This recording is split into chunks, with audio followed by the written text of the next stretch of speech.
Students, welcome on Dakshas education. आज हम आपके लिए आए हैं सीबीएसई 2021 जो पेपर है अपने, कौन सा मॉडल पेपर है उसको अपन सॉल्व करेंगे।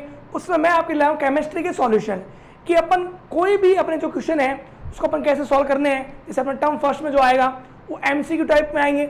अब अपने को एमसीक्यू में से कितने क्वेश्चन अपने को अटेंड करने हैं और उसमें भी नंबरिंग का क्या है वो मैं सारा आपको बताऊंगा। तो आइए बढ़ते हैं अपन। सब्जेक्ट कौन सा है अपने, साइंस है, उसमें भी कौन सा केमिस्ट्री है। 10th क्लास का जो मॉडल पेपर है उसमें आपको क्या ध्यान रखना है, इंस्ट्रक्शन क्या याद रखना है आपको।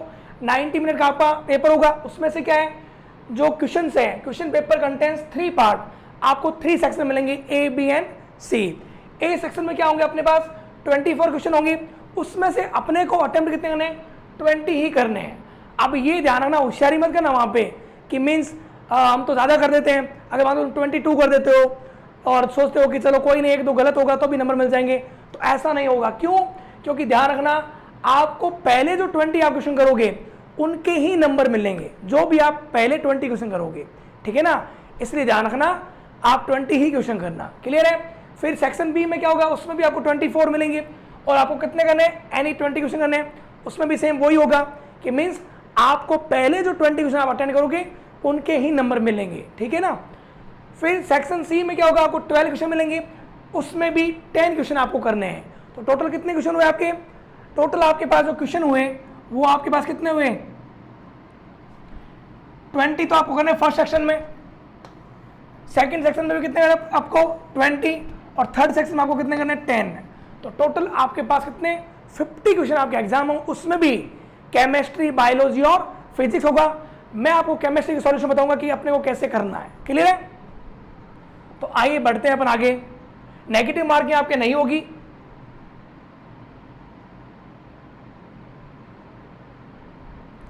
सेक्शन फर्स्ट में अपने जो भी 24 क्वेश्चन उसमें से 20 करने हैं। और क्या लिखा है, the first attempt 20 question would be evaluated. Means क्या है कि आपको पहले जो 20 क्वेश्चन आप करोगे उनके ही आपको नंबर मिलेंगे। क्लियर है? तो ध्यान रखना, ये नहीं कि आप 21, 22 कर दो कि चलो कोई नहीं, नंबर तो अपने को मिल जाएंगे, एक दो एक्स्ट्रा करेंगे या अगर कोई गलत होगा। सारे क्या होंगे एमसीक्यू टाइप। एमसीक्यू टाइप में आपको मैंने प्रीवियस जो वीडियो था उसमें बताया था क्या आपको 4 ऑप्शन मिलेंगे। 4 ऑप्शन में भी आपको 1 टिक करना है, जो भी सही होगा। तो ये अपने को ध्यान रखना है। क्लियर है? जैसे मान लो मैं आपको क्वेश्चन बताऊंगा तो आपको पता ही चल जाएगा कि आपको कैसे करना है। तो फर्स्ट क्वेश्चन अपने सामने क्या है, Reema took 5 ml of lead nitrate solution in a beaker and added approximately 4 ml of potassium iodide। Reema ने क्या लिया, लेड नाइट्रेट लिया और उसमें क्या ऐड किया 4 ml potassium iodide solution to it. What would she observe, कि उसने क्या ऑब्जर्व किया। आपके पास ऑप्शन है, the solution turn red, yellow precipitate was formed, white precipitate was formed, या the reaction mixture becomes hot. तो ये क्वेश्चन अपने जो प्रीवियस अपने वीडियो थे उसमें भी मैंने आपको कराया हुआ है। तो आपको क्या इसमें याद रखना है, आपको उसमें मैंने बताया था आपको क्या कि जब भी अपन लेड नाइट्रेट की रिएक्शन करवाते हैं, किससे करवाते हैं, पोटेशियम आयोडाइड से, तो क्या होता है लेड नाइट्रेट जो होता है उसमें lead Pb+2 and NO3- ion में डिसोसिएट होता है। यहां पे क्या होता है potassium plus and iodide minus ion. तो इसका एनाइन इसके कैटायन के साथ, इसका कैटायन इसके एनाइन के साथ। तो यहां पे अपने को जो प्रोडक्ट मिलता है वो क्या मिलता है अपने को PbI2 प्लस KNO3। और PbI2 जो होता है वो क्या होता है, येलो PPT होती है उसकी।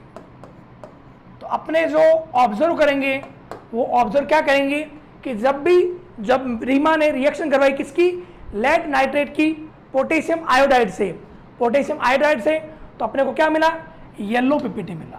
क्लियर है? तो अपना आंसर क्या हो जाएगा, सेकंड आंसर हो जाएगा। क्लियर है? तो मैं आपको हर क्वेश्चन का आपको कंसेप्ट बताऊंगा। कंसेप्ट पता होगा तो अपने को जो भी इसके अलावा भी क्वेश्चन आ जाए आपको तो उसमें भी आप घबराओगे नहीं और आपके एकदम कॉन्फिडेंस से सही हो जाएगा। क्लियर है? तो फर्स्ट क्वेश्चन का आंसर क्या होगा अपने, सेकंड आंसर होगा। क्लियर है? नेक्स्ट बढ़ते अपन नेक्स्ट क्वेश्चन की तरफ। नेक्स्ट क्वेश्चन अपने सामने क्या है, identify gas A in the following experiment.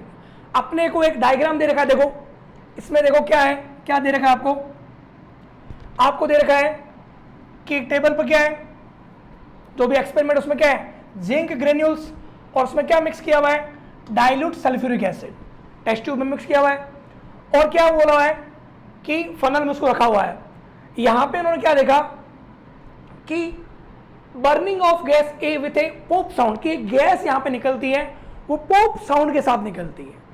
अपने को वही पूछा कि identify gas A in the following experiment, कि इस एक्सपेरिमेंट में जो गैस निकलती है वो कौन सी है।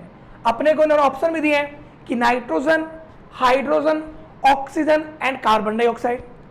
तो अपने को तो ये पता होना चाहिए क्या कि जिंक ग्रेन्यूल से मेटल्स, मेटल की रिएक्शन अगर हम H2SO4 से करवाएंगे सल्फ्यूरिक एसिड से, तो रिएक्शन होने पर क्या होता है, जिंक सल्फेट बनता है और साथ में हाइड्रोजन गैस बाहर निकलती है। वो हाइड्रोजन गैस ही अपने को किस फॉर्म में मिलती है, पॉप साउंड की फॉर्म में मिलती है। तो अपना आंसर क्या हो जाएगा, H2 गैस। क्लियर है, तो आंसर क्या होगा, सेकंड। तो आपको ये रिएक्शन पता होना चाहिए, metal react with acid then form metal salt and hydrogen gas. तो वो हाइड्रोजन गैस जो होती है वो पॉप साउंड की फॉर्म में अपने को मिलती है। क्लियर है, नेक्स्ट बढ़े अपन नेक्स्ट क्वेश्चन की तरफ। नेक्स्ट अपन देखते हैं, थर्ड क्वेश्चन अपने सामने है, क्या है, अपने को दे रखा है metal react with dilute HCl और क्या बनता है, मेटल सॉल्ट प्लस गैस बनता है। ये पूछ रहा है which of the following two combination are correct. अपने को एक तरफ मेटल दे रखा है, एक तरफ गैस इवॉल्व, कि मीन्स कौन कौन से ऐसे मेटल है जो अगर डाइल्यूट HCl से रिएक्शन करेगी तो वो अपना सॉल्ट बनाएगी और गैस इवॉल्व होगी। तो कौन सी हो सकती है, इसमें आपको इतना पता होना जरूरी है, क्या रिएक्टिविटी सीरीज। क्या होती है रिएक्टिविटी सीरीज, जो अपने चैप्टर में आती है, क्या आती है, मेटल वाला चैप्टर जो है उसमें आता है कि मीन्स जो भी मेटल हाइड्रोजन से रिएक्टिविटी सीरीज में ऊपर होता है वो क्या करता है, HCl में हाइड्रोजन को डिस्प्लेस कर देगा और सॉल्ट बना लेगा। कैसे, देखो रिएक्टिविटी सीरीज को मैं आपको याद भी करवा दूंगा बहुत आसानी से। कैसे, देखो आपको इतनी ट्रिक याद रखनी है, क्या याद रखनी है, आपको ये याद रखना है, लेके बारात सर काना मजे से आला मन जो करे फेंक दे को निगाहें सुंदरी प्यारी भरी। इसके बाद में क्या आता है, हाइड्रोजन आता है, और हाइड्रोजन के बाद में क्या आता है, या तो आप ऐसा कर सकते हो छापा,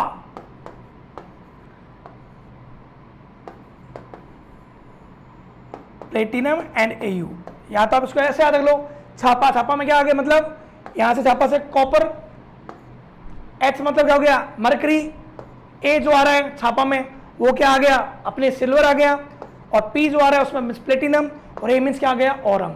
तो यहां से अपने को ट्रिक क्या रखनी है, लेके बारात सर काना मजे से आला मन जो करे फेंक दे को निगाहें सुंदरी प्यारी भरी। अब यहां रुक जाना आपको। अब इस हाइड्रोजन से ऊपर वाली जितनी मेटल है वो सारी मेटल हाइड्रोजन को डिस्प्लेस कर देती हैं किसी भी रिएक्शन में, किसमें, HCl में। जैसे मान लो ऊपर कौन कौन है, देखो इनमें से, जैसे कॉपर, कॉपर कौन कहां पे है, नीचे है। तो कॉपर अगर रिएक्ट करता है HCl से तो रिएक्शन नहीं होगी, मींस गैस इवॉल्व नहीं होगी। जनरली कोई मेटल, जैसे मान लो यहाँ हाइड्रोजन से ऊपर कौन, इन ऑप्शन में से आयरन मिल रहा है फेंक दे में, तो आयरन अगर रिएक्ट करेगा तो क्या होता है, गैस इवॉल्व होगी, हाइड्रोजन गैस। मैग्नीशियम है क्या, मजे से आला, तो ये भी क्या इवॉल्व करेगा। और जिंक, मैग्नीशियम यहाँ पे ये कह रहा है कि नो, तो मीन्स ये क्या, कौन सा कॉम्बिनेशन सही है, तो ये गलत है। कॉपर ये यस कर रहा है, कॉपर नहीं करेगा, तो ये भी गलत है और ये भी गलत है। तो अपना कॉम्बिनेशन कौन सा सही हुआ, सेकंड एंड फोर्थ। तो ये रिएक्टिविटी सीरीज आपको याद होना जरूरी है, लेके बारात सर काना मजे से आला मन जो करे फेंक दे को निगाहें सुंदरी प्यारी भरी। फिर आपको याद रखना क्या, छापा, copper Hg Ag platinum Au। Clear है। इससे आपको कई बार ऐसा भी हो सकता है, आपको इनमें से कोई भी 4 मेटल दे दे और पूछ ले रिएक्टिविटी सीरीज या कौन सा रिएक्टिव है, तो भी आप इससे निकाल सकते हो। जो ऊपर होगा वो क्या होगा, ज़्यादा रिएक्टिव होगा। जैसे मान लो भी मेरे को पूछे कि जिंक एंड कॉपर में पूछ ले, तो मेरे को पता है कि जो रिएक्टिविटी सीरीज जो पहले आ रहा है, जिंक पहले आ रहा है। अब मेरे को तो वही बात है, यहाँ पे जगह नहीं थी इसलिए मैंने इधर लिखा है, बाकी ये कि सीरीज में होता है। ये अपने आगे क्लास में पढ़ते हैं ना, तो SRP सीरीज होती है, स्टैंडर्ड रिडक्शन पोटेंशियल, बट अपने को 10th क्लास में सिर्फ यही बोला रिएक्टिविटी सीरीज, तो अपने को इतना ही ऐसे ही याद करना है। क्लियर है? तो आप ये ट्रिक याद रखोगे, आराम से आप पॉज करके इसको सेव कर सकते हो, आप लिख सकते हो, तो लिख लोगे तो आपको सारा याद हो जाएगा। फिर आपको पता चल जाएगा कि जो हाइड्रोजन से नीचे आ रहा है वो गैस इवॉल्व नहीं करेगा, तो यस कह रहा है तो ये गलत हो गया। यहाँ पे भी मैग्नीशियम यस होता है, गैस इवॉल्व करता है, क्योंकि मैग्नीशियम यहाँ पे हाइड्रोजन से पहले है, बट ये नो कह रहा है तो ये गलत हो गया। तो अपने जो आंसर होगा वो क्या होगा, ये पूछ रहा है फर्स्ट में ए एंड थर्ड, ए तो यस कह रहा है, नहीं वो नहीं होगा। थर्ड नो कह रहा है, नहीं गलत है। फर्स्ट एंड फोर्थ वो भी गलत है। सेकंड एंड थर्ड, तो अपने आंसर क्या हो जाएगा, क्या आंसर हो जाएगा अपने, सेकंड एंड थर्ड, क्योंकि सेकंड में भी आयरन जो है, सेकंड एंड फोर्थ हो जाएगा अपने, क्योंकि आयरन जो होगा वो भी रिएक्ट करेगा HCl, तो वो भी हाइड्रोजन गैस निकालेगा और अपना सॉल्ट बनाएगा, और जिंक भी ऐसा करेगा। तो second and fourth means sorry D answer आपको। क्लियर है? तो इस तरह से अपन कर सकते हैं कि कोई भी रिएक्टिविटी सीरीज का क्वेश्चन है तो आपको ट्रिक याद हो तो अच्छी बात है, नहीं तो आप ये याद रख लो कि जो हाइड्रोजन से ऊपर वाले हैं वो सारे HCl में हाइड्रोजन को डिस्प्लेस कर देंगे, जो नीचे वाले वो डिस्प्लेस नहीं कर पाएंगे। क्लियर है? नेक्स्ट अपने सामने क्वेश्चन है, which of the following correctly represent a balance chemical equation. अपने को एक रिएक्शन दे रखी है और 4 ऑप्शन दे रखे हैं कि मीन्स ये जो रिएक्शन है उनमें से कौन सी करेक्टली रिप्रेजेंट है। तो ये अपन जब चैप्टर पढ़ते हैं ना, कौन सा, केमिकल रिएक्शन, इसलिए ये जो भी अपने सैंपल पेपर है उसमें बुक में से ही है, तो बुक की जो भी एक्टिविटी है वो अपन ध्यान से करेंगे। जो मैंने मान लो कुछ वीडियो डाली हुई है तो उसके अकॉर्डिंग कुछ क्वेश्चन आए हुए हैं, कुछ अपने जो थ्योरी है उसमें से भी। तो बहुत सिंपल है, अपने को तो ये याद रखना होगा, बैलेंस केमिकल इक्वेशन में क्या याद रखना पड़ता है, बैलेंस केमिकल इक्वेशन फॉलो करता है किसको, लॉ ऑफ मास कंजर्वेशन। तो लॉ ऑफ मास कंजर्वेशन में क्या है कि जैसे वेट मशीन में दोनों तरफ क्या होते हैं, अगर वेट सेम हो तो अपन कहते हैं कि हाँ ये बैलेंस में है। वैसे ही इस रिएक्शन में एरो के इधर क्या होता है, लेफ्ट हैंड साइड रिएक्टेंट और राइट हैंड साइड प्रोडक्ट। तो reactant and product side number of atom same होंगे तो उसको आप क्या बोलते हैं, बैलेंस केमिकल इक्वेशन। तो मैंने ये रिएक्शन वहां पे करवाई थी, तो मैंने बताया था क्या कि अगर आयरन जो होता है वो अगर वाटर की प्रेजेंस में अगर मान लो जैसे कोरोजन होता है तब रिएक्शन होती है, तो वो अपना ऑक्साइड बनाता है और साथ में हाइड्रोजन गैस बाहर निकलता है। तो यहाँ पे बैलेंस करना अपने को, तो इधर आयरन 3 है, इधर आयरन क्या है 1 है, तो मैं बैलेंस करूंगा तो क्या करूँ, मैं 3 से मल्टीप्लाई कर दूंगा। अब हुआ क्या, यहाँ पे आयरन तो सर बैलेंस हो गए, बट दिमाग में आता है कि सर यहाँ पे ऑक्सीजन 1 है बट यहाँ पे ऑक्सीजन 4 है, तो सर इसको बैलेंस करो। तो मैंने मान लो यहाँ से 4 से मल्टीप्लाई कर दिया तो ऑक्सीजन बैलेंस कर दी। लेकिन दिमाग में ये भी आ जाता है कि सर 4 × 2 8 हाइड्रोजन होगी, इधर तो सर 2 ही हाइड्रोजन है, तो मैं यहाँ पे भी तो मल्टीप्लाई कर सकता हूँ। तो मेरी बैलेंस इक्वेशन कौन सी होगी, जिसमें मेरे को 3Fe + 4H2O convert in Fe3O4 + 4H2। मेरे को जो यहाँ से दिख रहा है वो कौन सी हो जाएगी, बी आंसर हो जाएगा, क्योंकि फर्स्ट में 3 नहीं है तो वो बैलेंस नहीं है, इधर 3 है तो वो। थर्ड में मैं देखूंगा तो यहाँ पे जो H2O है वो यहाँ पे बैलेंस नहीं है, ऑक्सीजन भी बैलेंस नहीं, इधर 1 है इधर 4 है। फोर्थ में मैं देखूंगा तो मेरे को यहाँ पे हाइड्रोजन 4 × 2 8 मिल रहे हैं, बट यहाँ पे 2 ही मिल रहे हैं। तो बैलेंस इक्वेशन कौन सी है मेरी, सेकंड, जिसमें in right left hand side and right hand side number of atom number of element are equal, that reaction is called balance chemical equation. Clear है? नेक्स्ट बढ़ते हैं अपन नेक्स्ट क्वेश्चन की तरफ। Next question अपने सामने है, the graph given below depicts a neutralisation reaction.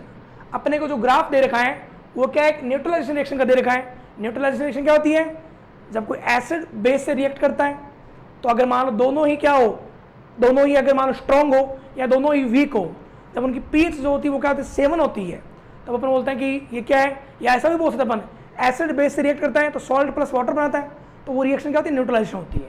But अगर मान लो दोनों ही स्ट्रॉन्ग हो तो वो क्या होते हैं, एक दूसरे के प्रभाव को कैंसिल कर देंगे, तो पीएच क्या हो सकती है 7 हो सकती है। तो इसने यही बोला है, the the graph given below depicts a neutralisation reaction, कि वो एक न्यूट्रलाइजेशन रिएक्शन को शो कर रहा है। इसमें क्या acid plus alkali, alkali means base, convert in salt plus water. The pH of a solution changes as we add excess of acid to an alkali, कि मीन्स अपन कोई भी एल्कली में एसिड ऐड कर रहे हैं एक्सेस में, उसके अकॉर्डिंग वो क्या हो रही है, चेंज हो रही है। Which letter denote the area of the graph where both acid and salt are present. इनमें से कौन सा, जैसे ये ए बी सी डी जो लिखा हुआ है, कौन सा ऐसा पॉइंट है जो ये रिप्रेजेंट कर रहा है जहां पे अपने को एसिड भी मिलेगा और सॉल्ट भी मिलेगा। अब देखो इसमें क्या होना चाहिए, पहले तो अपन देख लो ऑप्शन क्या है, ऑप्शन तो वही ए बी सी डी क्या होगा। अब आपको पता होना क्या चाहिए कि यहाँ पे ए पॉइंट क्या है 14, मीन्स वहां तो कौन होगा, बेस होगा, क्योंकि एसिड की पीएच तो क्या होती है 7 से कम होती है। बी पॉइंट भी ऐसा ही कुछ है और सी भी ऐसा ही कुछ है। न्यूट्रलाइजेशन रिएक्शन कब होगी, जब मैं किसी भी बेस में, मान लो मैंने बेस इनिशियली क्या लिया, मैंने एसिड और बेस लिए, ठीक है, और मैंने क्या देखा, सॉल्ट बना और क्या मिला, वाटर बना। मान लो मेरे पास, क्योंकि इनिशियली मैं कह रहा हूं कि 14 है, तो 14 है तो मीन्स वही बात है कि बेसिक ज्यादा है, 7 से हायर क्या होता है, बेस होता है। तो यहां पे मान लो मेरे पास ये 100 था, या मान लो मैं 200 मान लेता हूं, कुछ भी मान लेता हूं, ठीक है, और मान लो एसिड कम था, एसिड 1 ही था, तो अगर बेस हाई है तो पीएच हाई आएगी। अब इन्होंने कहा कि we add excess of acid, अब वही बात है 200 में से मान लो अगर ये 50 भी था मान लो, तो रिएक्ट तो क्या करेगा, रिएक्ट तो मान लो इसका 50 ही करेगा, तो 50 में से मान लो 50 ये चले गए, तो इसका तो 150 रह गया, तो बेस रह गया, तो मीन्स वहां पे वो सॉल्यूशन क्या रहेगा, बेसिक रहेगा। तो बेसिक रहेगा तो फिर वहां पे पीएच तो फिर क्या होगी, 7 से हायर होगी।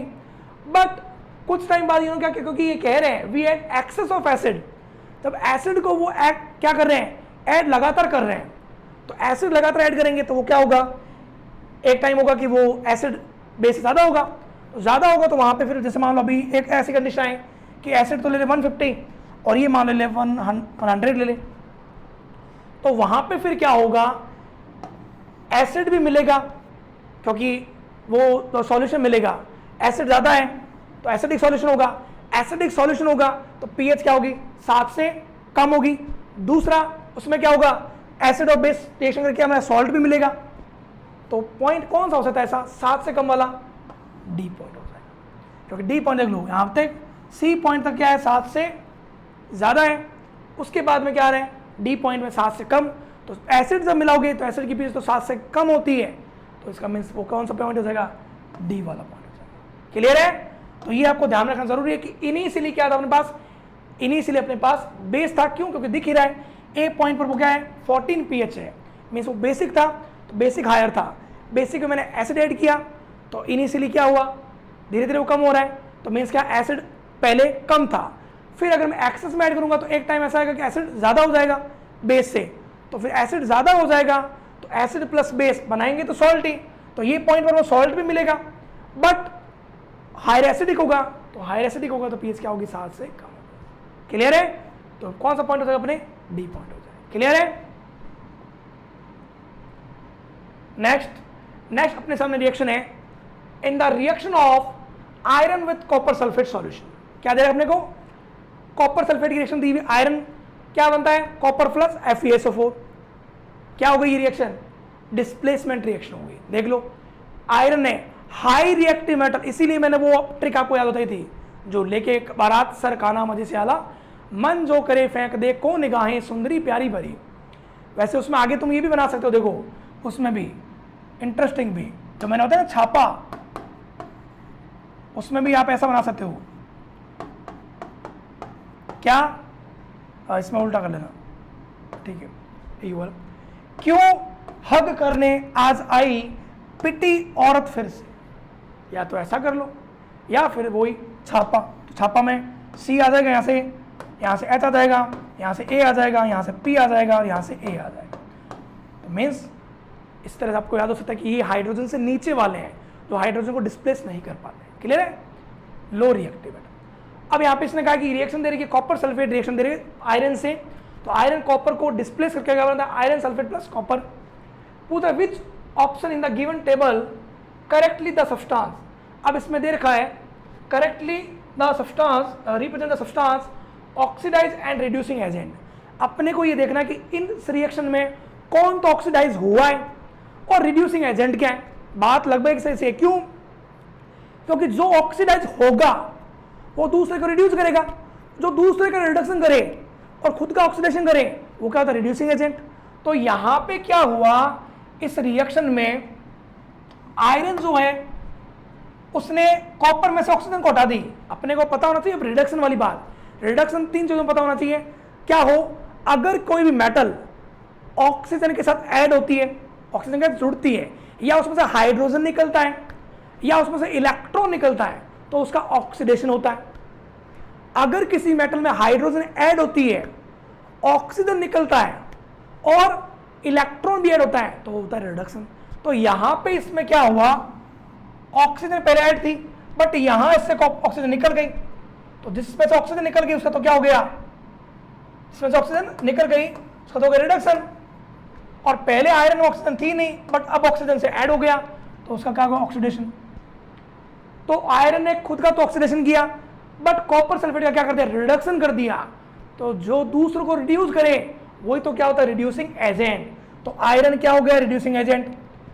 दूसरा, जब उसने उसका रिडक्शन किया है तो यही तो उसने पूछा है, जो दूसरा रिडक्शन करेगा तो वो खुद क्या होगा, oxidise.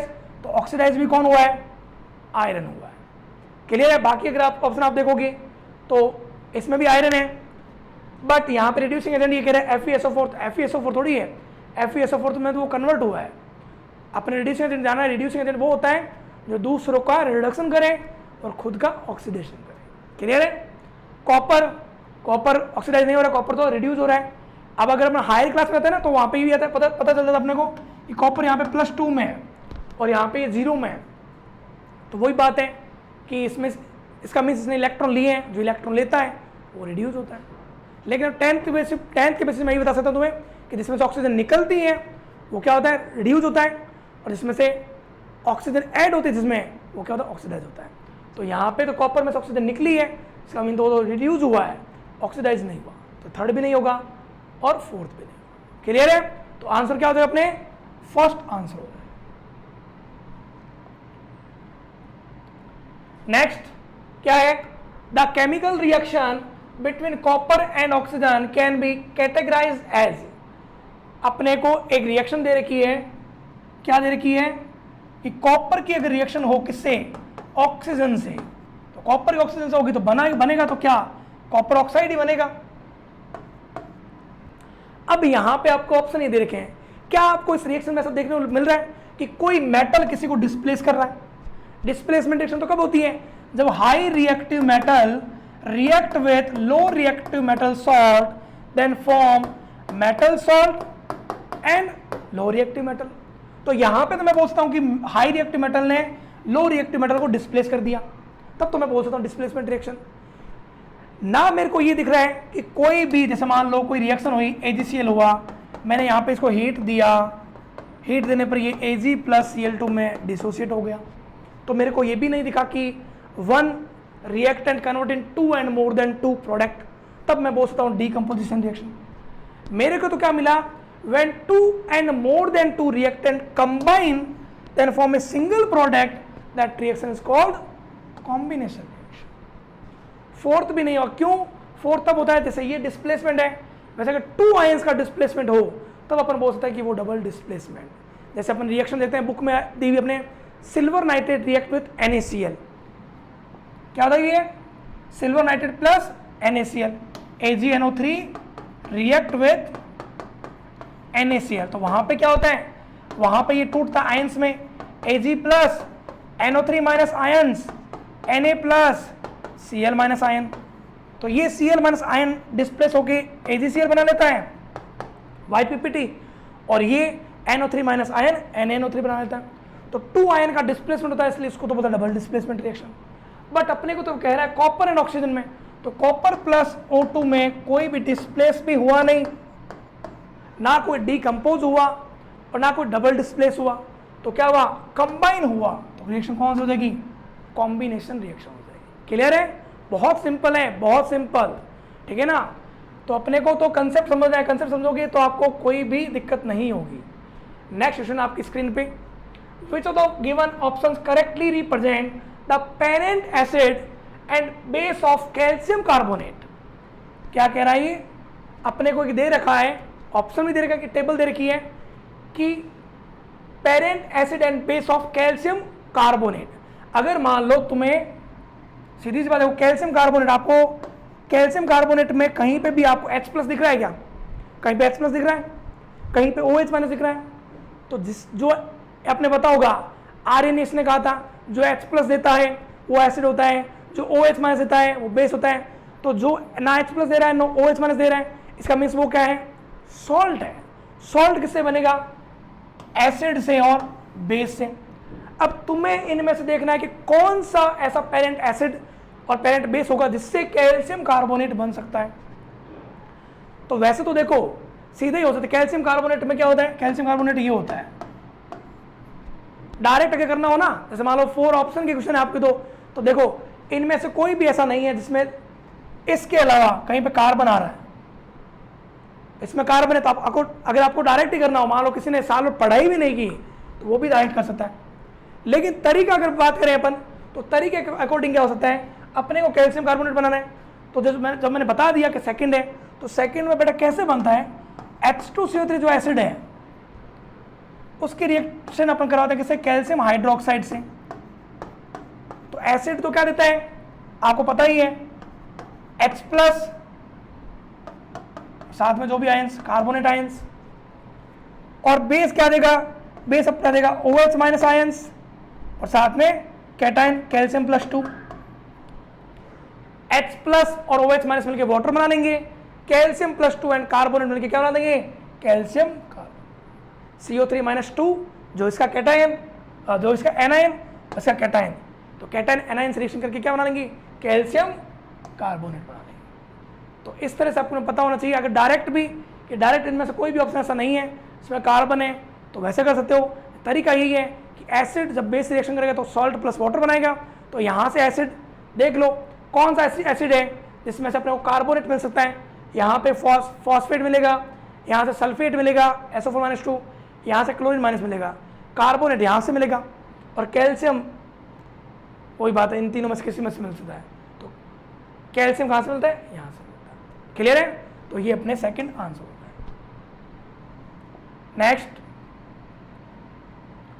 How will you protect your self, आप खुद को स्वयं को कैसे बचा सकते हो from the heat generated, heat जो जनरेट हुई है वाइल डाइल्यूटिंग ए कंसंट्रेटेड एसिड। अगर आपको मान लो क्या करना है, कोई भी कंसंट्रेटेड एसिड हो गया, मान लो H2SO4 ही हो गया, अगर आपको उसको डाइल्यूट करना है तो आप डाइल्यूट जब करोगे तो आप खुद को कैसे बता पाओगे। क्योंकि होता क्या है कि जब मान लो जैसे अभी ये कंटेनर है, तो कंटेनर में मान लो एसिड है, तो एसिड की जब वाटर से रिएक्शन कराते हैं, एसिड की जब वाटर से रिएक्शन कराते हैं तो एसिड के मॉलिक्यूल टूटते हैं, इसमें से क्या है H+। तो जब वाटर ऐड करोगे ना तो वो एसिड के मॉलिक्यूल जब टूटेंगे आयंस में, वो वाटर की तरफ भागते हैं, तो उनमें से हाई हीट निकलती है, तो हीट ज्यादा निकलेंगी। तो वही बात है, आप भी मान लो अगर उस ट्यूब के पास में हो तो वो आपको जला सकती है।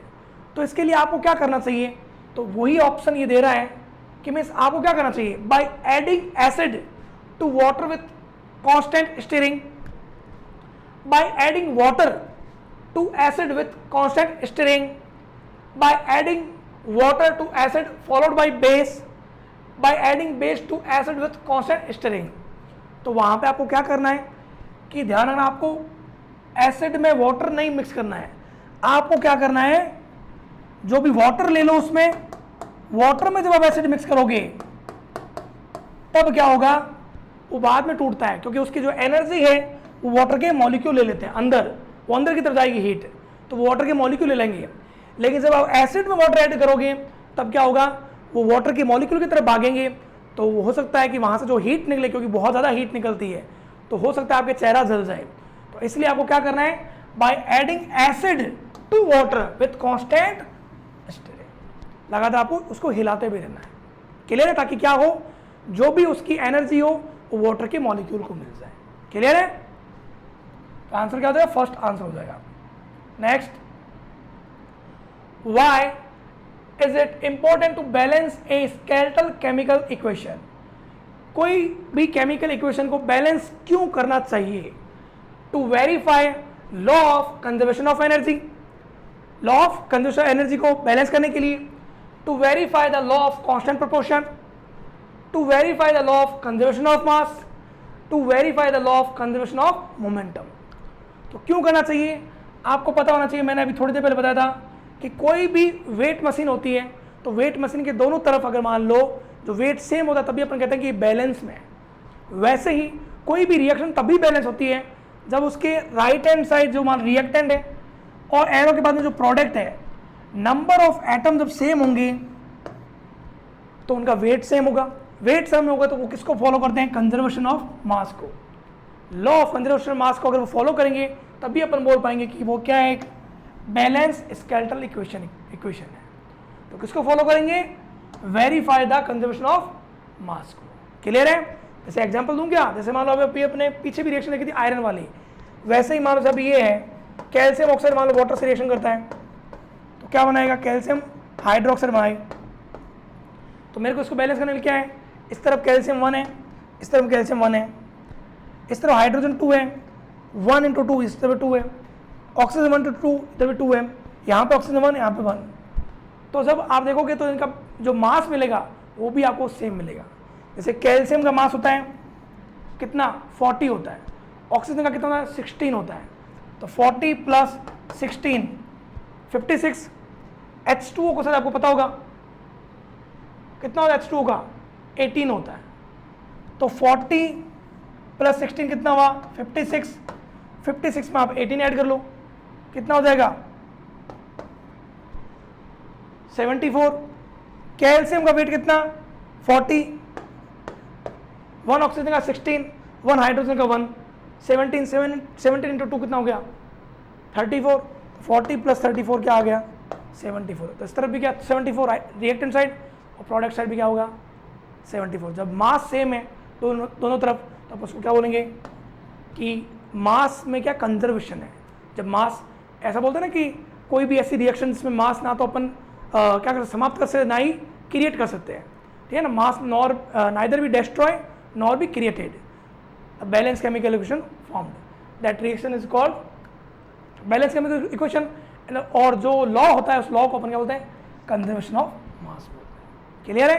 तो ये ध्यान रखना, कोई भी रिएक्शन में बैलेंस अब तब बोलोगे जब वो आप क्या करेगा? वो कंजर्वेशन ऑफ मास जो है उसको फॉलो करना है। नेक्स्ट चलते हैं अपन नेक्स्ट सेक्शन की तरफ, अपने सेक्शन बी में, इसमें भी आपको क्या है? कितने क्वेश्चन मिलते हैं? 24 क्वेश्चन मिलते हैं। उसमें 20 करने होते हैं अपने को, ठीक है ना। वो भी 20 क्या होना चाहिए? ध्यान, ऐसा नहीं कि 21, 22 तुम कर दो, उधर जो फर्स्ट अटेम्प्ट 20 करोगे वही होंगे। उसमें से भी केमिस्ट्री, फिजिक्स, बायो तीनों होते हैं। मैं आपको केमिस्ट्री सॉल्यूशन बता रहा हूँ। क्लियर है? नंबरिंग भी मैंने आपको पेपर के अकॉर्डिंग ही रखी है ताकि आप कंफ्यूज नहीं हो। क्लियर है? तो अपने क्या ध्यान रखना है अपने को? सेक्शन बी में 24 क्वेश्चन है। सबके मार्क्स जो है, मार्क्स भी आपको थोड़ा बता देता हूँ। टर्म फर्स्ट के अकॉर्डिंग दिया हुआ है कि कितने 50 मार्क्स का अपने जो एग्जाम होगा 40 का, और क्वेश्चन कितने हुए अपने फर्स्ट सेक्शन में 10, 20, सेकेंड में भी 20 और थर्ड में 10। तो 50 क्वेश्चन है और नंबरिंग कितना 40, तो 1 का कितना हो गया? 0.8 हो गया। तो हर क्वेश्चन जो है वो भी मैं आपको ऑलमोस्ट बता देता हूँ कि 0.8 नंबर का होगा। क्लियर है? तो ये अपने को ध्यान रखना है। The first attempt 20 question would be evaluated, means वही माने जाएंगे जो फर्स्ट 20 क्वेश्चन होंगे। क्लियर है? तो ध्यान रखना, होशियारी मत छाड़ना। अब आपके सामने क्वेश्चन है, क्या दे रखा है? Limestone heated then form X + CO2 plus water then form slaked lime. अब ये पूछा identify the correct option from the given table which represent the type of reaction occurring in step first and step second। Step first में and step second में ये कह रहा है endothermic and exothermic, कौन सा एंडोथर्मिक है और कौन सा एक्सोथर्मिक है। तो अपन देख लेते हैं, बात कर लेते हैं। फर्स्ट में ये कह रहा है लाइमस्टोन हीटेड, मतलब हीट उसको दी है।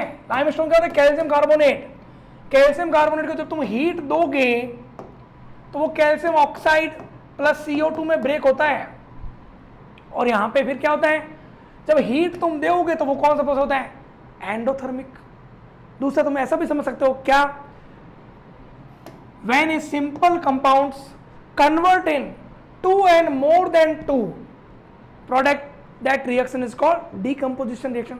Decomposition reaction जनरली तुम्हें क्या होगा, हीट देनी ही पड़ती है, तो जिसमें हीट दोगे वो क्या होता है, एंडोथर्मिक। तो एंडोथर्मिक वाला देख लो जिसमें राइट है, मतलब ये भी हो सकता है, ये भी हो सकता है। अब जो सेकंड प्रोसेस है एक्सोथर्मिक, मतलब जो ये कह रहा है एक्सोथर्मिक है कि जो भी यहाँ पे एक्स मिलता है, एक्स क्या है, CO2 के साथ वाला कौन है, कैल्शियम ऑक्साइड। कैल्शियम ऑक्साइड को तुमने वाटर में मिलाया, हाइड्रेशन हो रहा है, हाइड्रेशन में हमेशा हीट निकलती है, हाइड्रेशन एनर्जी हमेशा क्या होता है, रिलीज हीट होती है ना।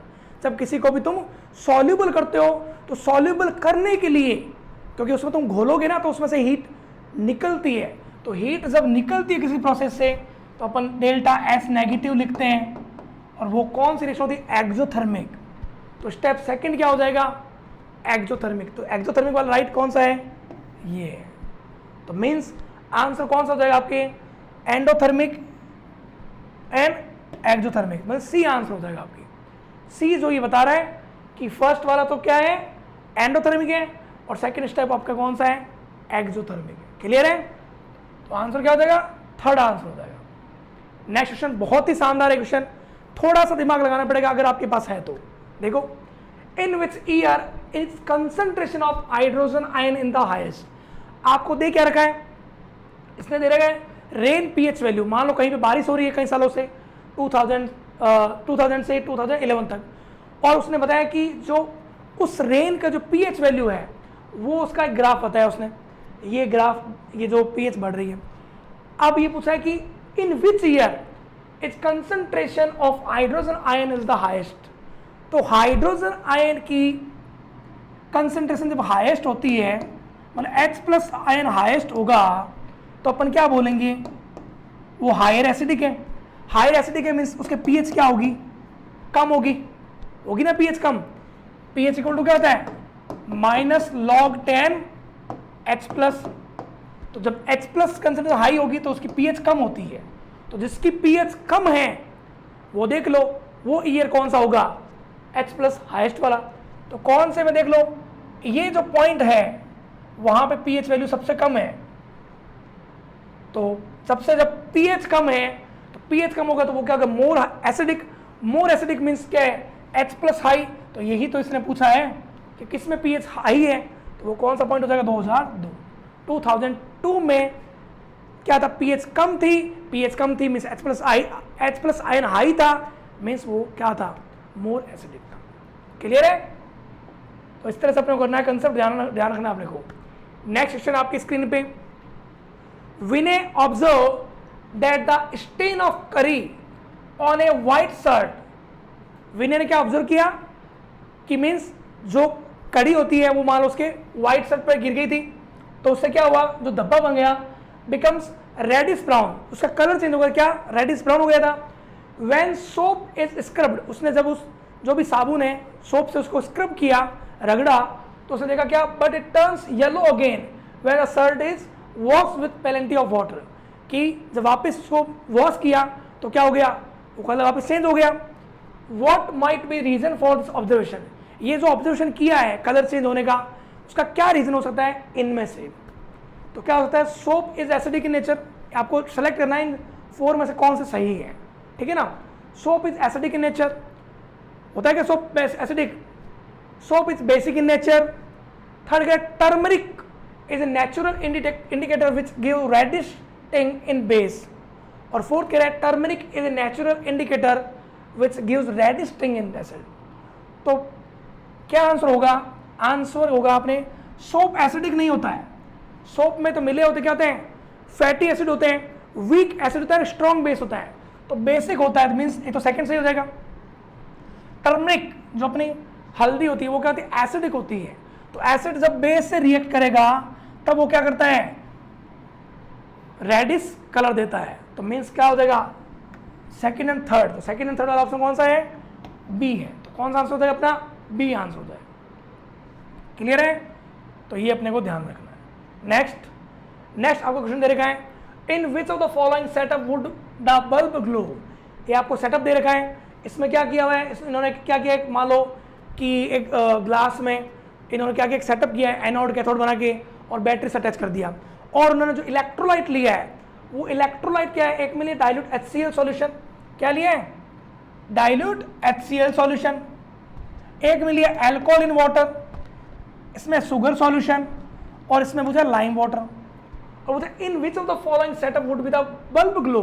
तो बल्ब ग्लो होने के लिए क्या चाहिए, अगर वो ग्लो करेगा तो उसके लिए तो चाहिए करंट चाहिए, करंट के लिए क्या चाहिए, किसी टाइम में अगर करंट फ्लो अगर होती है तो वहां पे चार्ज फ्लो होना चाहिए, है ना, चार्ज अपॉन टाइम क्या था, करंट, और चार्ज होने के लिए अपने को क्या चाहिए, एनी इलेक्ट्रॉन चाहिए, तो इलेक्ट्रॉन चाहिए, या तो इलेक्ट्रॉन चाहिए या क्या चाहिए, आयंस चाहिए, या तो इलेक्ट्रॉन क्या करते हैं कंडक्टिविटी शो करते हैं, या आयन के कारण भी कंडक्टिविटी होती है, तो इनमें से देख लो किन में से आयन मिल सकते हैं, तो HCl सॉल्यूशन में से H plus and Cl minus ion मिलते हैं, तो ये भी कंडक्ट कर सकता है, अल्कोहल इन वाटर नहीं मिलते आयंस तो ये नहीं करेगा, शुगर सॉल्यूशन भी आयंस नहीं बनाते, बट लाइम वाटर क्या होता है, जो कैल्शियम हाइड्रोक्साइड होता है वही होता है लाइम वाटर, तो ये तो जो वाटर में होगा तो calcium +2 and 2OH minus ions, तो यहां पे भी आयन मिलेंगे, आयन मिलेंगे तो क्या होगा, चार्ज होगा, चार्ज होगा तो करंट होगी, करंट होगी तो ग्लो होगा, तो आंसर क्या हो जाएगा अपने, एक तो फर्स्ट और फोर्थ, फर्स्ट एंड फोर्थ वाला ऑप्शन कौन सा है, बी आंसर। क्लियर है, तो ग्लो होने के लिए क्या चाहिए, आयन चाहिए, जो सॉल्यूशन आयन दे रहा है वो क्या करेगा, करंट को कंडक्ट करेगा। क्लियर है, नेक्स्ट अपने दे रखा है कि नेक्स्ट जो सेक्शन है उसमें क्या है, एसर्सन रीजन आएंगे, एसर्सन रीजन 31 to 35, इसमें थोड़ा ध्यान रखना, थोड़ा करेक्शन है, 34 तक ही वो एसर्सन रीजन है, बाकी जो 35 वाला जो है वो अपने वैसे MCQ टाइप है। क्या याद रखना है, एसर्सन रीजन जो होता है ना उसमें क्या होता है, एसर्सन दिया होता है, एक उसका रीजन दिया होता है, अगर एसर्सन राइट हो और रीजन भी राइट हो, अगर रीजन एसर्सन का करेक्ट एक्सप्लेनेशन हो तब तो आपको आंसर क्या करना है, ए करना है। क्लियर है, ABCD आपको दे रहे होंगे, अगर एसर्सन भी राइट हो और रीजन भी राइट हो बट वो इसका एक्सप्लेनेशन नहीं हो तो आपको करना है बी करना है, अगर आपके एसर्सन तो राइट हो बट रीजन रॉन्ग हो तो आपको सी करना है, अगर आपके एसर्सन रॉन्ग हो रीजन राइट हो तो आपको क्या करना है, डी करना है। क्लियर है, ये मैंने आपको बता दिया।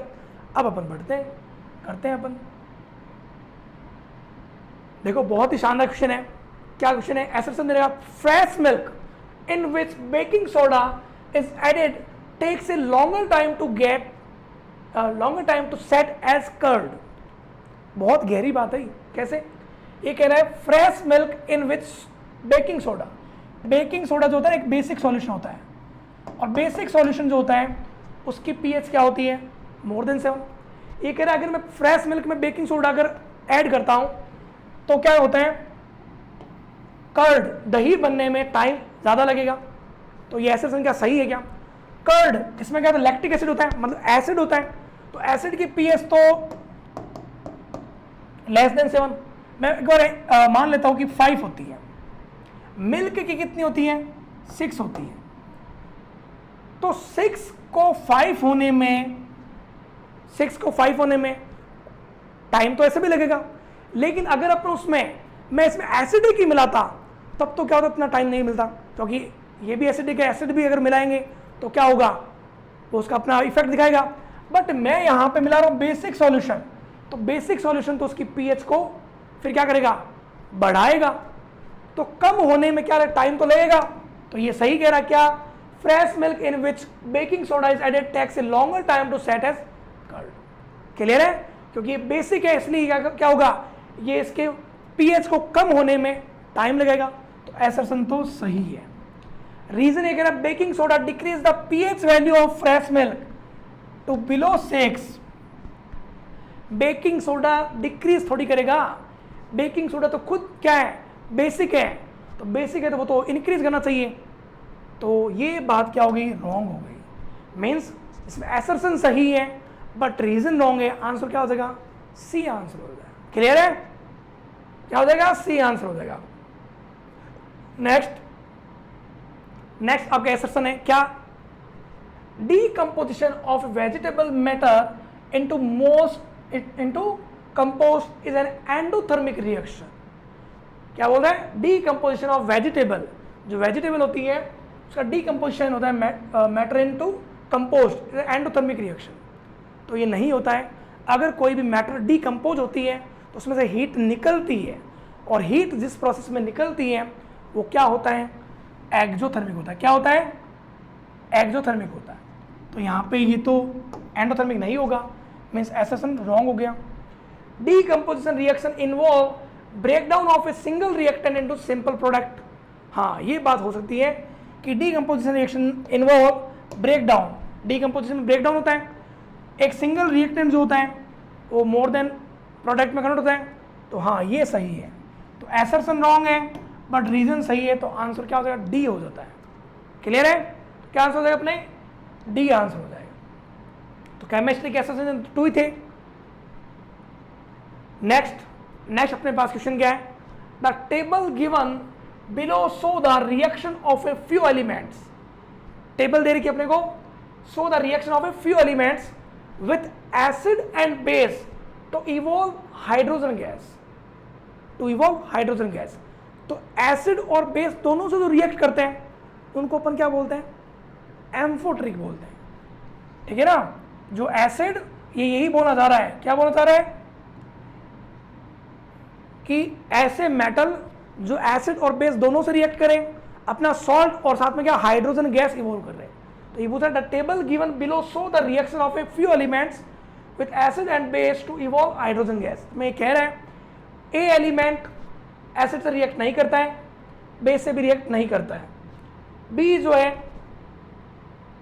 एसिड से भी रिएक्ट करता है, बेस से भी रिएक्ट करता है. सी एसिड से रिएक्ट करता है, बेस से रिएक्ट नहीं करता है. डी दोनों से रिएक्ट करता है. तो बी और डी जो है वो दोनों से रिएक्ट करते हैं, एसिड और बेस से हाइड्रोजन गैस इवॉल्व करेंगे. तो इसने आगे क्वेश्चन में क्या पूछा है? Which of this element form amphoteric oxide. तो एम्फोटेरिक ऑक्साइड जो होता है ना, वो उसी को बोलते हैं amphoteric oxide which react with both acid as well as base. जो एसिड और बेस दोनों से रिएक्ट करते हैं. तो जो बी है वो भी दोनों से रिएक्ट कर रहा है, और जो डी है वो भी दोनों से रिएक्ट कर रहा है. तो अपने आंसर क्या हो जाएगा? क्या हो जाएगा answer? B and D answer हो जाएगा आपकी. क्या हो जाएगा? बी एंड डी आंसर हो जाएगा. क्लियर है? Next question. A cable manufacturing unit tested few elements on the basis of their physical properties. अपने को एक केबल मैन्युफैक्चरिंग करनी है, tested few elements on the basis of their physical properties. Which of the above elements were discarded for uses by the company? इनमें से कौन से ऐसे एलिमेंट होंगे जो क्या होंगे? कंपनी इसको डिस्कार्डेड कर देगी. अपने को प्रॉपर्टी दे रखी है जो WXYZ जो मेटल दे रखे हैं. W जो है मेलिएबल भी है. तो जनरली देखो केबल में मैन्युफैक्चरिंग, केबल जो होती है उसमें यूज जनरली कौन होता है? मेटल आते हैं. और मेटल को अपन मान लो वायर में या किसी में भी यूज करते हैं.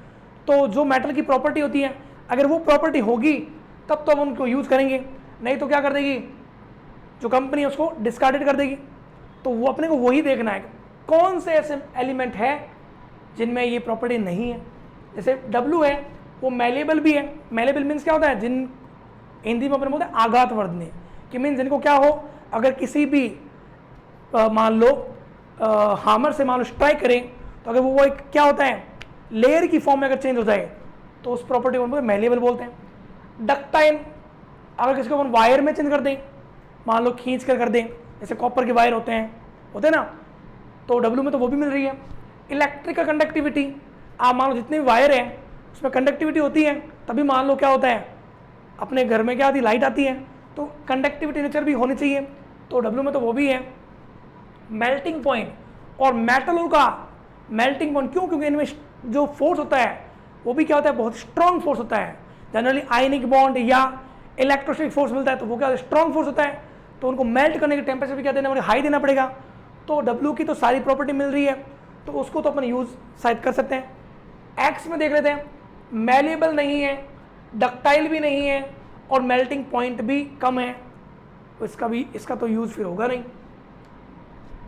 Y ये बोल रहे हैं क्या मेलिएबल भी नहीं है, डक्टाइल भी नहीं है और मेल्टिंग पॉइंट भी लो है। और Z जो है मेलिएबल तो है, मीन्स यूज हो सकता है, डक्टाइल भी है बट इलेक्ट्रिकल कंडक्टिविटी नहीं है और मेल्टिंग पॉइंट हाई है। तो Z का भी फिर क्या हो सकता है देखते हैं, ऑप्शन के अकॉर्डिंग देखते हैं। ऑप्शन में कह रहे हैं WXY, W तो अपने सारी प्रॉपर्टी शो कर रहे हैं केबल वाली, केबल मैन्युफैक्चरिंग में यूज करने की, तो वो तो होगा ही नहीं। तो 3 ऑप्शन में अपने W है तो ये तो होगा नहीं, इसका मीन्स क्या होता है XYZ। तो Z में क्या है, कौन सी प्रॉपर्टी नहीं है, इलेक्ट्रिकल कंडक्टिविटी नहीं है। इनमें Y और X में क्या है, ना तो मेलिएबल है ना ही डक्टाइल है, तो उनको फिर केबल मैन्युफैक्चरिंग में यूज नहीं करें। क्लियर है? नेक्स्ट अपने आता है सेक्शन C आता है। तो सेक्शन C में अपने को क्या देखना है, सेक्शन C में अपने को क्या होगा, 12 क्वेश्चन मिलेंगे और 12 में से अपने को 10 क्वेश्चन करने होंगे। अब उसमें अपने को यह याद रखना है कि फर्स्ट जो 10 क्वेश्चन अटेंड करेंगे अपन, वही ध्यान रखना माने जाएंगे।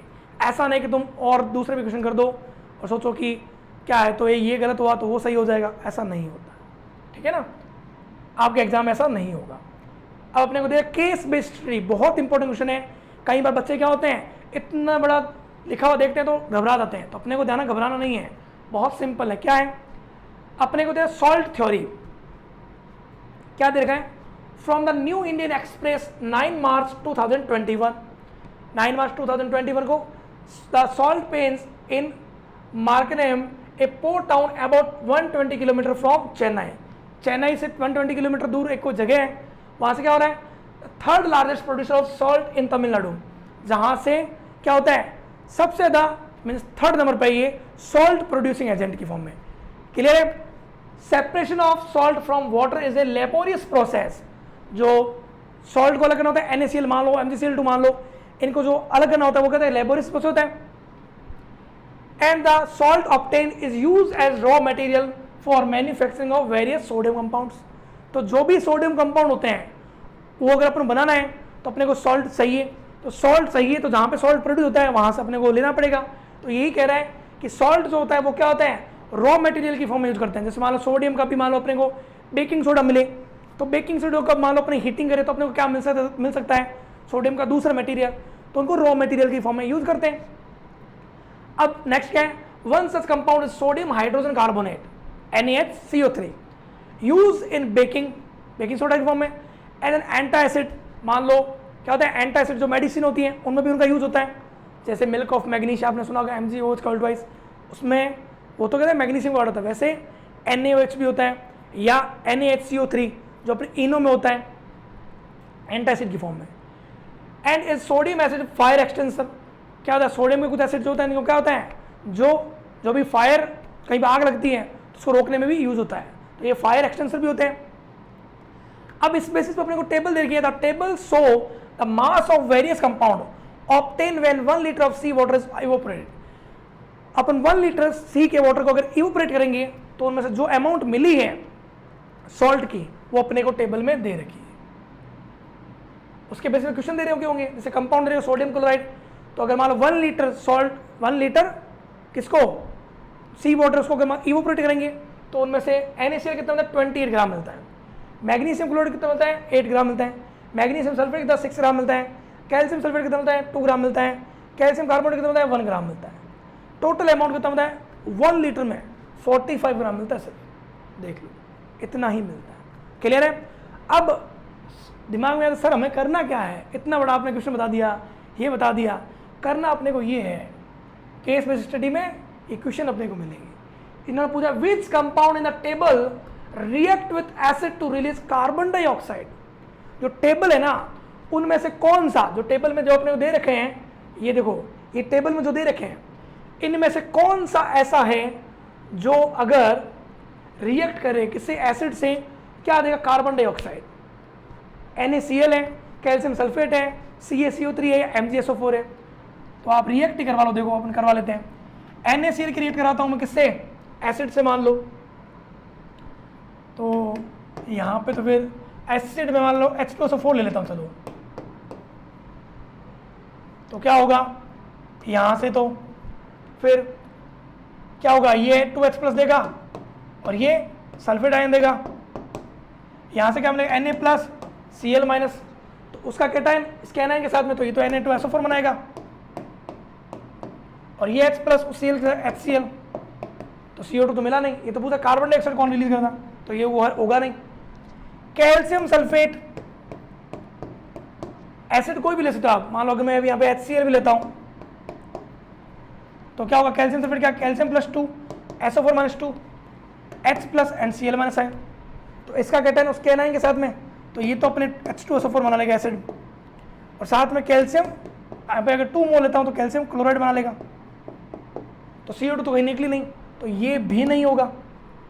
थर्ड जो है अपने कैल्शियम कार्बोनेट, उसकी रिएक्शन अगर मैं करवाता हूँ HCl से, आप भले ही H2SO4 भी ले लो, तो क्या होगा जब ये टूटेगा H+ Cl-, कैल्शियम +2 CO3 - 2, तो क्या होगा कैल्शियम +2 और Cl-, ये तो क्या बना लेंगे कैल्शियम क्लोराइड, और CO3 - 2 और ये H+ बना के H2CO3 बनाते हैं, जो क्या होता है जो इतना स्टेबल नहीं होता, और वो टूटने पर क्या होता है वाटर + CO2 देता है, तो CO2 कौन निकाल रहा है कैल्शियम कार्बोनेट। मैग्नीशियम सल्फेट वाले में तो ये सल्फेट ही निकलेगा, तो आगे जाकर SO2 गैस दे देगा, बट CO2 नहीं देगा। अपने को तो क्वेश्चन में यही पूछ रहा है which compound on the table react with acid to release carbon dioxide, तो कौन देता है calcium carbonate react with HCl then form carbonic acid H2CO3, वो अनस्टेबल होता है, वो आगे जाकर देता है CO2 गैस। आगे क्लासें जब पढ़ते हैं तो अपने पता चलता है कि वो क्यों अनस्टेबल होता है, ठीक है ना, क्योंकि उसमें क्या होता है एक ही कार्बन पर 2 OH होता है जो अनस्टेबल होता है, जिस कारण से वो CO2 रिलीज करता है। क्लियर है, तो ये एक्स्ट्रा नॉलेज है, अलग से पैसे नहीं लगेंगे इसके। Next, how many grams of magnesium sulphate are present in 135 gram of solid left by evaporation of sea water. Sea water का उसने क्या किया इवोपोरेशन किया, उसने कहा भी है कि इतना इतना अमाउंट मिलता है, कितना मिलता है ये अपने को बताया, देखो ये यहाँ पे पड़ा है। अब उसने पूछा क्या है, उसने तो पूछा इसके according how many grams of magnesium sulphate are present in 135 gram of solid left by evaporation of sea water. Clear है, 135 gram of solid left by evaporation of sea water. अब 1 लीटर को जब किया तो क्या देखा 1 लीटर में magnesium sulphate कितना मिलता है 6 मिलता है, टोटल कितना 45, टोटल 45 मिले, उसमें से 6 ये मिला है, तो उसने कहा 135 जब होता है तब कितना मिलेगा, तो देख लेते हैं। तुम खुद सोचो टोटल क्या था 45 था सॉल्ट जो मिला, उसमें से मैग्नीशियम सल्फेट जो कितना था 6 था, अगर 1 होता टोटल तो ये कितना होता 6/45, बट ये कह रहा है अगर 135 हो तो कितना हो जाएगा, तो 135 ग्राम जब होगा तो ये कितना होता है 6/45 135, तो 45 135 कितना 3 × 6 इक्वल टू क्या था 18 ग्राम, तो आपके कितना होता है 18 ग्राम आंसर आता है। क्लियर है, जो आपको दे रखा डाटा उसके अकॉर्डिंग मैंने बताया कि 1 लीटर जो सी वाटर को ऊपर इवोपोरेट करेंगे तो उसमें 6 ग्राम मैग्नीशियम सल्फेट मिलता है, तो जब उसमें भी टोटल अमाउंट कितना मिला सॉल्ट का 45, तो 45 में 6 था, तो 1 में क्या होता है 6/45। अब उसने कहा 135 जब हो तब कितना होगा, तो क्या हो जाएगा 135 45 का 3 टाइम्स होता है, तो 6 ग्राम का भी 3 टाइम्स कितना हो जाएगा 18 ग्राम आंसर होगा। क्लियर है, नेक्स्ट बढ़ते हैं अपन नेक्स्ट क्वेश्चन की तरफ। What is the saturated solution of sodium chloride called, sodium chloride के सैचुरेटेड सॉल्यूशन को क्या बोलते हैं, क्या बोलते हैं, बहुत इंपॉर्टेंट है ये, स्लैक लाइम नहीं बोलते, लाइम वाटर भी नहीं बोलते, लाइम वाटर तो किसको बोलते हैं अपन कैल्शियम हाइड्रोक्साइड को, तो कैल्शियम का हुआ, स्लैक लाइम बोलते हैं अपन इसको बोलते हैं बुझाने को, लाइम वाटर मीन्स वही है क्विक लाइम में वाटर डाल दो, ठीक है ना, कैल्शियम कार्बोनेट वाटर डाल दो उसको बोलते हैं स्लैक लाइम, इसको बोलते हैं कैल्शियम हाइड्रोक्साइड को। सोडा वाटर जो है जो सोडियम हाइड्रोजन कार्बोनेट उसको बोलते हैं ब्राइन सॉल्यूशन बोलते हैं, सोडियम क्लोराइड जो होता है उसके एक्वा सॉल्यूशन को भी ब्राइन सॉल्यूशन बोलते हैं। क्लियर है, saturated solution of sodium chloride called brine solution. Clear है, next, what is the pH of the acid which is used in the formation of common salt, common salt जो होते हैं जितने भी, ठीक है ना, कॉमन सॉल्ट किसको बोलते हैं, NaCl। तो NaCl को जब तुम बनाओगे, NaCl को जब तुमने बनाया तो तुमने किसकी रिएक्शन करवाई, NaOH की रिएक्शन करवाई HCl से। तभी तो क्या हुआ, NaOH टूटा किसमें, Na plus OH minus, HCl टूटा H plus Cl minus, H plus OH minus react and form water, Na plus react with Cl minus, तो क्या बनाएगा NaCl। तो यहाँ पे एसिड कौन सा था, HCl। HCl की बेस क्या होती है, बहुत कम एसिडिक, तो ये होगी नहीं, ये भी होगी नहीं, ये भी नहीं होगी, तो कौन सी हो जाएगी, एसिड है तो वैसे भी क्या होगी, लेस देन 7, तो लेस देन 7 वाला ऑप्शन भी क्या है, 1 है। तो आप सीधे ही ये कर सकते हो, क्योंकि इसने पूछा भी यही है, what is the pH of the acid which is use in the formation of common salt. Common salt क्या होता है, NaCl, नमक। क्लियर है, तो उसके लिए एसिड कौन, HCl होता है, HCl की बेस क्या होती है, 1 2 3 होती है। क्लियर है, तो पढ़ते रहिए, बढ़ते रहिए ऑन दक्षांश एजुकेशन। लाइक कीजिए, सब्सक्राइब कीजिए हमारे चैनल को एंड कमेंट